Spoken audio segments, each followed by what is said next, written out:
Real mavsumni g'alaba bilan boshladi do'stlar. Hozirgina La Liganing birinchi turida Espanyol o'z uyida Real Madridga 2-1 hisobda mag'lubiyatga uchradi.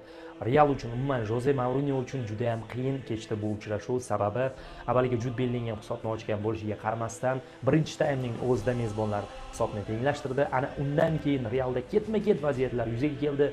Vinni, Mbappe, lekin ularning birortasi ushbu vaziyatlardan foydalana olmadi. Qaysidir joyda aniqlik, qaysidir joyda omad yetishmadi Realga, lekin ikkinchi taymning oxiriga borib zaxiradan maydonga tushgan Carlos Espi hisobni oldinga olib chiqdi va Realga muhim bo'lgan g'alaba va 3 ochkoni keltirdi.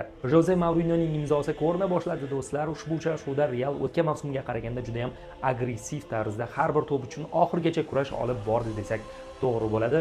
Bu o'yinda o'sha Real bu mavsumda transfer qilgan yangi o'yinchilarning o'yinlarini tomosha qildik. Yan Diamande, Bernardo Silva, Kanate, Cucurella va Espilarning o'yinlarini tomosha qildik. Hozircha yomon emas. Mavsum boshi fikr bildirish juda ham qiyin. Sizning Realning ilk mavsumdagi o'yiniga fikringiz qanday? Buni izohlarda yozib qoldiring.